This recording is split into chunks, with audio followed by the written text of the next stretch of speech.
Hi అండి. అందరికీ నమస్కారం. Welcome to my channel. ఈ వీడియోలో రేపటి నుండి అమలు 60-90 ఏళ్ళు సుప్రీంకోర్టు శుభవార్త అంటూ అప్డేట్ అవ్వడం జరిగింది. సో, మరి 60 ఏళ్ల నుంచి 90 ఏళ్ల వరకు వారికి వచ్చినటువంటి ఆ శుభవార్త ఏంటి అనే పూర్తి వివరాలు ఈ వీడియోలో తెలుసుకుందాము. వీడియో అయితే ఎక్కడే కానీ స్కిప్ చేయకుండా ఎండ్ వరకు చూసేయండి. అప్పుడే ఇన్ఫర్మేషన్ పూర్తిగా అర్థమవుతుంది. అలాగే వీడియో చూస్తున్న ప్రతి ఒక్కరు వీడియోకైతే లైక్ చేయండి ఫ్రెండ్స్. ఈ వీడియోని తోటి ఉద్యోగ, పెన్షన్ మిత్రులతో అయితే షేర్ చేయండి. కొత్తగా మన ఛానల్ చూస్తున్న వారు ఇంకెవరైనా సబ్స్క్రైబ్ చేసుకోకపోతే వెంటనే మన ఛానల్ అయితే సబ్స్క్రైబ్ చేసుకోండి. సబ్స్క్రైబ్ చేసుకోవడం వల్ల నేను చేసే ప్రతి ఒక్క వీడియో మీ వరకు రీచ్ అవుతుంది. ఇక ఆలస్యం చేయకుండా వివరాల్లోకి అయితే వెళ్ళిపోదాము. ఫ్రెండ్స్, ఇక విషయానికి వచ్చినట్టయితే రేపటి నుండి మన దేశంలోని పెన్షనర్ల జీవితాల్లో ఒక సరికొత్త విప్లవం ప్రారంభం కాబోతుందని చెప్పాలి. ఇది ఎంతో ఊరటనిచ్చే విషయమే. సో, పెన్షనర్స్ తమ శేష జీవితాన్ని ఎటువంటి ఆర్థిక మరియు సాంకేతిక ఇబ్బందులు లేకుండా ప్రశాంతంగా గడపాలనే ఉద్దేశంతో ప్రభుత్వం మరియు బ్యాంకులు కలిసి ఒక నూతన పథకాన్నైతే ప్రవేశపెట్టాయి.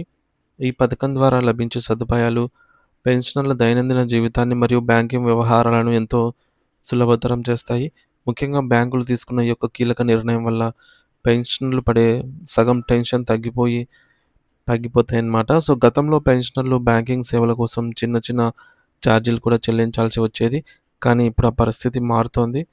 మొదటి ప్రధాన సదుపాయం ఏమిటంటే పెన్షన్ ఖాతాలో కనీస నిల్వ ఉంచాలనే నిబంధనను బ్యాంకులు పూర్తిగా ఎత్తివేశాయి. సాధారణంగా బ్యాంకులు తమ ఖాతాల్లో కనీసం రూ. 1000 నుండి రూ. 5000 వరకు నిల్వ ఉండాలని నిబంధనలైతే పెడతాయి. ఒకవేళ ఆ మొత్తం తగ్గితే ఖాతాదారు నుండి జరిమానా వసూలు చేస్తాయి. కానీ ఇకపై పెన్షనర్లు ఖాతాలో రూ. 1 లేకున్నా సరే, సున్నా నిల్వ ఉన్నా సరే ఎటువంటి పెనాల్టీ విధించరు. దీనివల్ల తక్కువ పెన్షన్ వచ్చేవారు తమ అవసరాలకు తగ్గట్టుగా మొత్తం సొమ్మును వాడుకోవచ్చు. దీంతో పాటు బ్యాంకులు పంపేటటువంటి ఎస్ఎంఎస్ అలర్ట్ ఛార్జీల నుంచి కూడా పెన్షనర్లకు పూర్తి మినహాయింపు లభించింది. అంటే మీ ఖాతాలో డబ్బులు జమ అయినా లేదా మీరు ఏటీఎం నుండి డ్రా చేసినా వచ్చే మెసేజ్‌లకు బ్యాంకులు ఇకపై ఎటువంటి పన్నులు వసూలు చేసే రుసుములు అయితే తీసుకోవు. అలాగే కొత్త ఏటీఎం కార్డుల జారీ కోసం లేదా వాటి నిర్వహణ అంటే యాన్యువల్ ఫీజెస్ కూడా ప్రభుత్వం ఆదేశాల మేరకు బ్యాంకులు పూర్తిగా అయితే మాఫీ చేశాయంటున్నారు. ఈ చిన్న చిన్న ఖర్చులు కూడా ఆదా అవ్వటం వల్ల పెన్షనర్లకు నెలకు కొంత ఆర్థిక వెసులుబాటు అయితే కలుగుతుంది.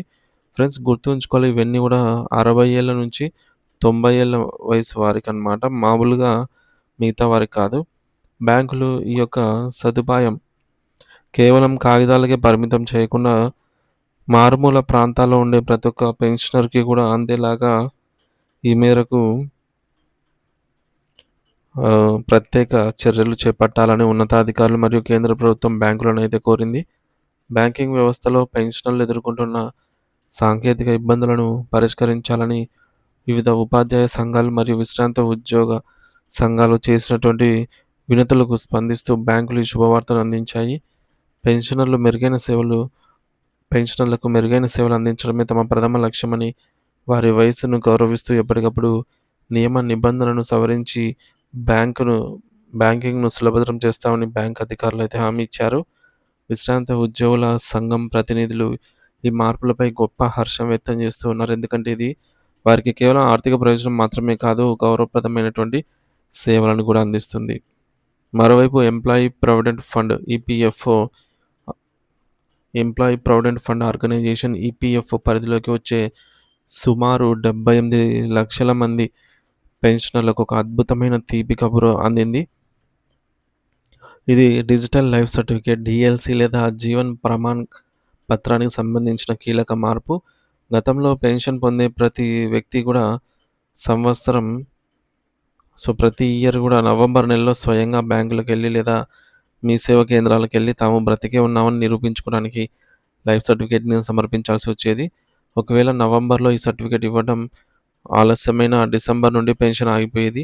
దీనివల్ల వృద్ధులు, నడవలేని స్థితిలో ఉన్నవారు కూడా బ్యాంకుల చుట్టూ తిరగాల్సి వచ్చేది. కానీ ఇప్పుడు ఎలక్ట్రానిక్ డాక్యుమెంట్ మరియు ముఖ గుర్తింపు ఫేస్ రికగ్నిషన్ వంటి ఆధునిక పద్ధతులు అందుబాటులోకి రావడంతో ఈ మేరకు పెన్షనర్లు తమ ఇంట్లో ఉండే స్మార్ట్ ఫోన్ ద్వారా డిజిటల్ పద్ధతిలో లైఫ్ సర్టిఫికేట్ అయితే సమర్పించవచ్చు.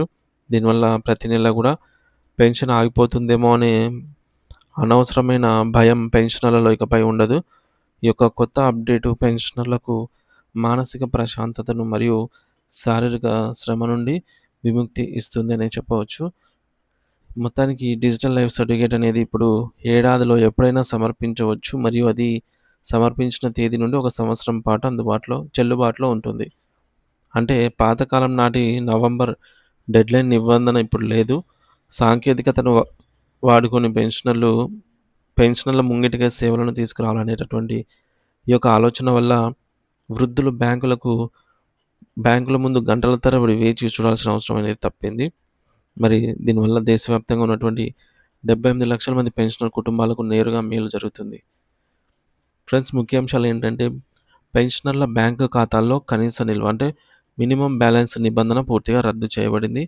అలాగే ఎస్ఎంఎస్ ఛార్జీలు మరియు ఏటీఎం కార్డు నిర్వహణ రుసుముల నుండి పెన్షనర్లకు విముక్తి లభించినట్లయింది. 78 లక్షల మంది ఈపీఎఫ్ఓ పెన్షనర్లకు డిజిటల్ లైఫ్ సర్టిఫికేట్ ద్వారా సేవలను అందుబాటులోకి అయితే వచ్చాయి. లైఫ్ సర్టిఫికేట్ సమర్పించడానికి ఇకపై బ్యాంకుల చుట్టూ తిరగాల్సిన అవసరం లేదు. ఇంట్లోనే మొబైల్ ద్వారా కూడా చేయవచ్చు. నవంబర్ నెలలో సర్టిఫికేట్ ఇవ్వాలనే నిబంధనను కూడా సరళతరం చేస్తూ ఏడాదిలో ఎప్పుడైనా ఇచ్చేటటువంటి వెసులుబాటు కల్పించారు. ఈ మార్పుల వల్ల పెన్షన్ ఆగిపోతుందనే భయం లేకుండా పెన్షనర్లయితే ఆర్థిక భద్రతను పొందగలుగుతారు. సో, మరొకసారి ఇవన్నీ కూడా బ్యాంకు సైడ్ నుంచి మీరైతే వెరిఫై చేసుకోవాల్సి ఉంటుంది ఫ్రెండ్స్. ఇది జస్ట్ మనకు అందిన సమాచారం ప్రకారంగానే. సో, అఫీషియల్‌గా మీరైతే మరోసారి చెక్ చేసుకోవడము మంచిది వీటన్నిటిని కూడా. ఇకపోతే పెన్షనర్ల సంక్షేమం కోసం బ్యాంకులు మరియు ఈపీఎఫ్ఓ అనేక కీలక నిర్ణయాలైతే తీసుకున్నాయి. జీరో బ్యాలెన్స్ సదుపాయము, ఛార్జీల రద్దు మరియు డిజిటల్ లైఫ్ సర్టిఫికేట్ వంటి మార్పుల వల్ల పెన్షనర్లకు బ్యాంకింగ్ సేవలు సులభతరం అయ్యాయి. నవంబర్ గడువుతో సంబంధం లేకుండా లైఫ్ సర్టిఫికేట్ సమర్పించే అవకాశం రావటం వల్ల 78 లక్షల మందికి పైగా పెన్షనర్లు తమ పెన్షన్ సజావుగా పొందే వీలు కలిగింది. ఇది వృద్ధులకు శారీరక శ్రమను తగ్గించి ఆర్థిక మరియు మానసిక భరోసానైతే కల్పిస్తుందని చెప్పవచ్చు. సో, మరి ఈ యొక్క సదుపాయాలపై మీ యొక్క అభిప్రాయం ఏమిటనేది ఖచ్చితంగా కామెంట్ ద్వారా అయితే తెలియజేయండి ఫ్రెండ్స్. అలాగే ఈ వీడియోని తోటి పెన్షనర్ మిత్రులతో అయితే షేర్ చేయండి. అలాగే 1కి 2 సార్లు ఈ సమాచారాన్ని వెరిఫై అయితే చేసుకోండి.